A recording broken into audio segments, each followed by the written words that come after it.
Hi viewers welcome back to my channel समस्त को जय जगन्नाथ। मु सका उठिकी फर्स्ट गाधे पड़ी तापर पखाड़ भात खाईदे कि ड्यूटी बाहरी पड़ी।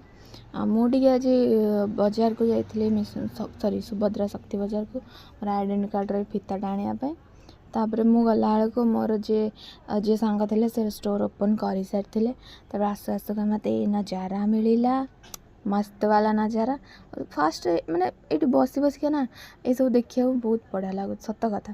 तापर मुझे घर तो पाखे 10 मिनिट रास्ता से आसी 10 मिनिट ना 10 मिनिट भी कम हम आसिक घर भात खाईदे पुणी गली तापर आम पुणी टे जाइलु स्नैक्स ब्रेक रे तलू तापर से खियापिया करके वापस पुणी स्टोर आसिलु।